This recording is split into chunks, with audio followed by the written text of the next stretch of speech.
All right. Hello, everyone. Today, we're going to jump right into the beautiful Armenian language. Our whole goal here is to get you feeling really comfortable with the essential words for time. The parts of the day, the days of the week. Sound good? Let's do it. So first things first, right? Let's start with a super practical question. How do you even ask what time it is? I want you to keep that question in your head because I promise by the time we're done here, you're going to know exactly how to ask it and how to answer it. Okay, so we're going to start with the absolute basics. Think of these as the fundamental building blocks. You're going to be using these words all the time when you talk about, well, time in Armenian. And our very first word is the big one. It's the word for time itself. It's zamanak. Let's try to say that together. Za-ma-nak. Hear that? Zamanak. Go on, say it out loud. This word is really the foundation for everything we're about to learn. Okay, now this next one is super useful, and I love how simple it is. The word for both hour and o'clock is exactly the same. It's just jam. That's it. Jam. It's such a short, powerful little word, and you'll be using it constantly. All right, next up we've got minute. In Armenian, that's rope. Let's give that a try. Rope. Pretty straightforward, right? Rope. And to wrap up our core building blocks, we have the word for day. It's just one little syllable, or. That's it. So let's do a quick recap. We've got jamanak, jam, rope, and or. Just with those four, believe it or not, we are ready to start building some real phrases. Okay, so we've got the basic units down. Now let's talk about how a day actually flows, from the moment you wake up all the way until you go to bed. So here are the four main parts of any day. For morning, we say aravat. Then for afternoon, it's kisor. As the sun starts going down, we get to evening, which is yereko.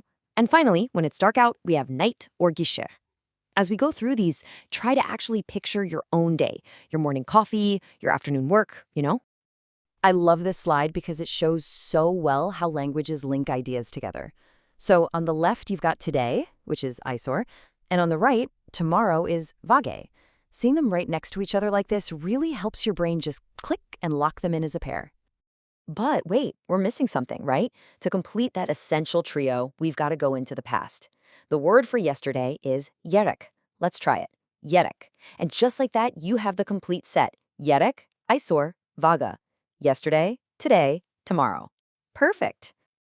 All right, we've totally covered the parts of a single day. So now let's zoom out a bit and look at the bigger picture.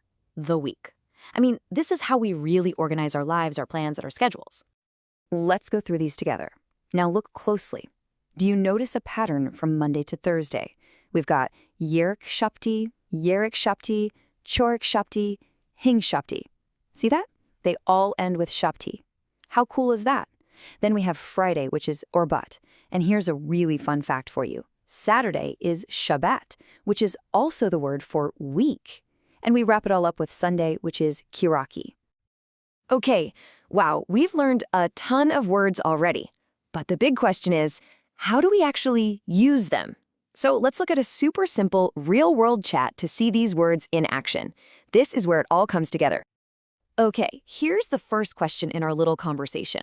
ISO, inch, or A? Now look at that. You already recognize two words in there, don't you? There's ISOR for today and or for day. See? It's already starting to make sense. And the answer is just as easy. ISOR or bat e. Once again, you see ISOR for today, and hey, there's our word for Friday, or bat. It's a perfect, totally clear answer. And here it is, the moment we've been waiting for, the question from the very beginning. Jamina mia. This is how you ask, what time is it? And notice that first word, jami, it comes right from jam, that word we learned for hour or o'clock. It all connects. And a simple answer could be jami yerek ne. This literally just means the hour is 3. It's a really common and easy way to say what time it is. So there you go. You now officially know how to ask the question and give a simple answer. Awesome. So we've gone through all the vocab, we've seen it in a real conversation. But now comes the most important part of all, and that's actually making this knowledge yours. So yeah, it's your turn to practice. And here's a super simple but really powerful exercise you can do literally right now. Step 1, just look at a clock, any clock. Step 2, grab that sentence structure we just learned, Jami ye. And step 3, pop the current hour into that blank and just say it out loud. So, for example, if it's 10 o'clock, you'd say, Jami tasni. Seriously, go ahead and give it a shot right now. Let's try one more just to see how these time words fit into bigger sentences. Check this out. Yes, vage kignam dorprats. See our word for tomorrow, vage, tucked right in there? This is a perfect example of how these words just naturally become part of everyday conversation. So, let's wrap this up with one final challenge for you. Right now, wherever you happen to be, what time is it? Seriously, take a second, look at the clock, and try to build that simple sentence in Armenian. Trust me, it is the absolute best way to make this stuff stick. Thanks so much for joining me, and happy learning!